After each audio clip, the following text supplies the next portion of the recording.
क्या केमिस्ट्री लगती है मुश्किल? अब नहीं। वेलकम टू एआई रसायन पाठशाला। चलिए शुरू करते हैं आज की क्लास। नमस्कार दोस्तों, आज के इस खास एक्सप्लेनर में आपका बहुत बहुत स्वागत है। क्लास 12th की केमिस्ट्री में इलेक्ट्रोकेमिस्ट्री एक ऐसा टॉपिक है जो अक्सर काफ़ी उलझने पैदा करता है ना।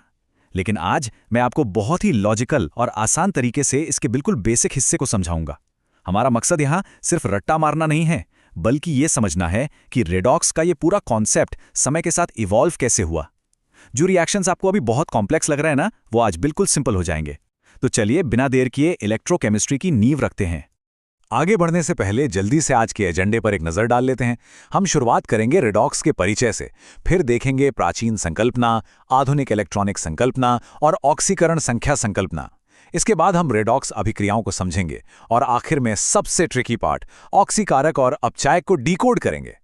तो चलिए शुरू करते हैं हमारे पहले टॉपिक से, रेडॉक्स का परिचय।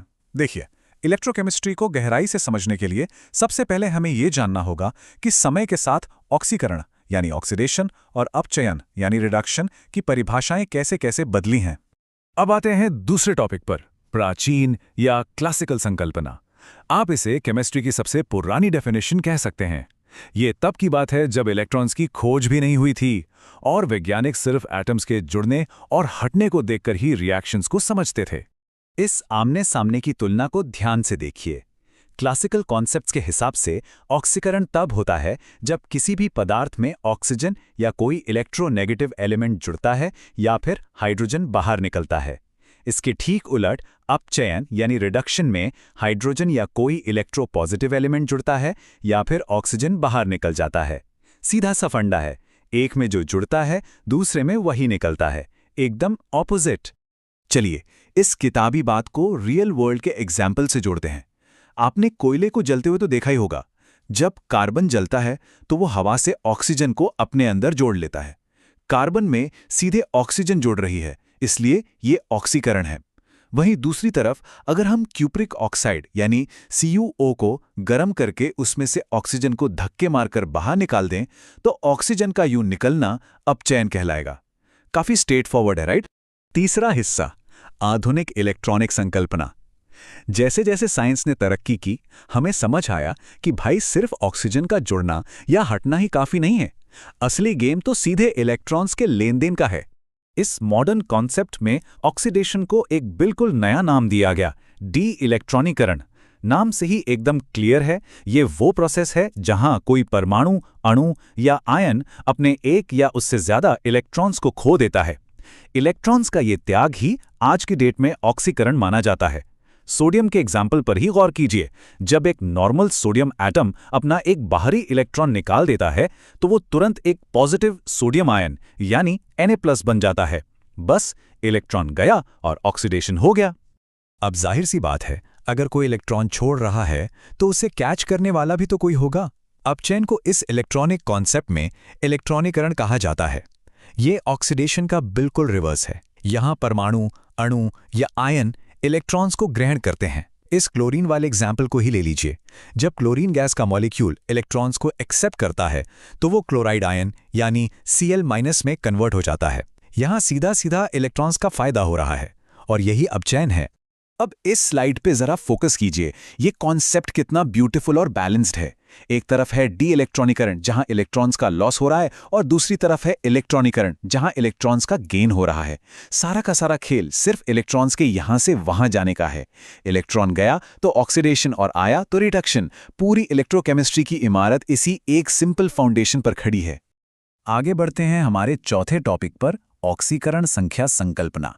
अगर आप क्लास 12 में हैं तो मैं बता दूं, ये सबसे क्रूशियल कॉन्सेप्ट है। जब केमिकल रिएक्शंस बहुत कॉम्प्लेक्स हो जाते हैं और सिर्फ इलेक्ट्रॉन्स को उंगलियों पर गिनना मुश्किल हो जाता है, तब ये मैथमेटिकल तरीका सबसे बड़ा गेम चेंजर साबित होता है। इसे अप्लाई करने से पहले हमें समझना होगा कि ये ऑक्सीडेशन नंबर आखिर है क्या। किसी भी कंपाउंड में मौजूद किसी एलिमेंट के एक सिंगल एटम पर जो वर्चुअल या रियल चार्ज होता है, उसे ही उसकी ऑक्सीकरण संख्या कहते हैं। अब देखिए, रियल चार्ज तो आयन्स में साफ साफ दिख जाता है, लेकिन वर्चुअल चार्ज वो होता है जो कोवेलेंट बॉन्ड्स में इलेक्ट्रॉन्स के खिंचाव की वजह से पैदा होता है।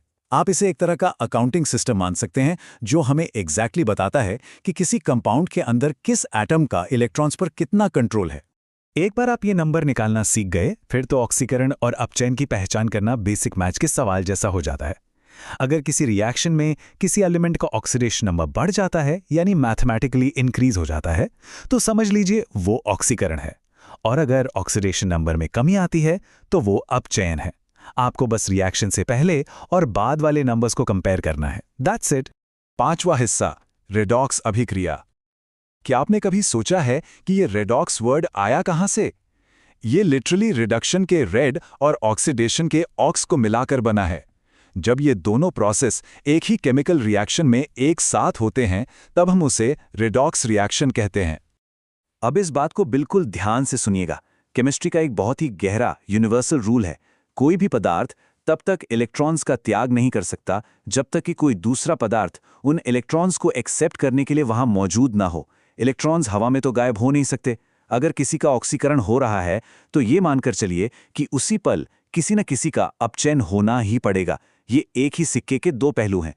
और इस पूरी कहानी को डैनियल सेल का ये एग्जाम्पल बहुत ही परफेक्टली समझाता है। एक शानदार रिडॉक्स इंजन है। यहां स्टेप बाय स्टेप देखिए। पहले जिंक की ऑक्सीकरण संख्या 0 से बढ़कर +2 हो जाती है।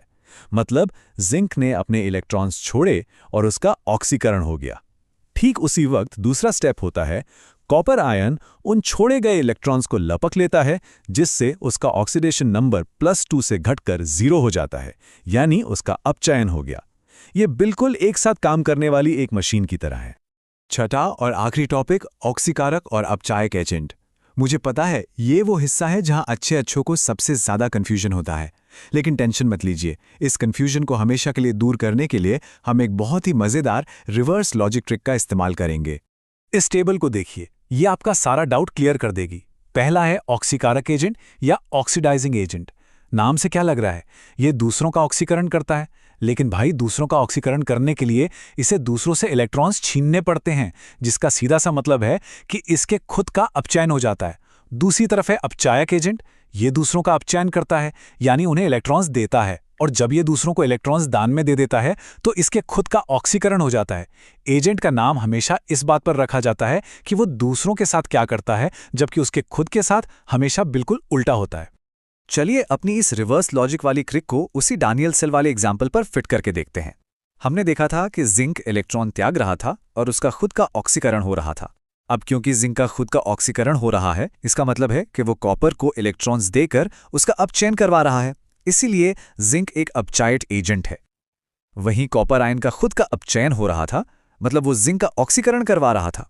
इसलिए कॉपर आयन यहां ऑक्सीकारक एजेंट बन गया। है ना, एकदम लॉजिकल और सिंपल। तो दोस्तों, हमने क्लासिकल कॉन्सेप्ट से लेकर मॉडर्न इलेक्ट्रॉन्स के लेन देन और ऑक्सीडेशन नंबर तक का पूरा सफर तय कर लिया। हमने ये भी समझा कि कैसे एजेंट्स एक दूसरे के पूरक होते हैं। लेकिन इस एक्सप्लेनर को खत्म करने से पहले मैं आपके लिए एक बहुत ही प्रोवोकेटिव सवाल छोड़ना चाहता हूं। अगर कोई भी पदार्थ बिना किसी रिसीवर के इलेक्ट्रॉन्स छोड़ ही नहीं सकता, तो क्या इस पूरे यूनिवर्स में ऐसी कोई भी केमिकल रिएक्शन पॉसिबल है जो बिना अपचयन के सिर्फ और सिर्फ ऑक्सीकरण हो? सोचिएगा जरूर। केमिस्ट्री की यही इंटरकनेक्टेडनेस तो इसे इतना फैसिनेटिंग बनाती है। आज हमारे साथ इस एक्सप्लेनर में जुड़ने के लिए बहुत बहुत शुक्रिया। मिलते हैं अगले सेशन में, तब तक साइंस को एक्सप्लोर करते रहिए।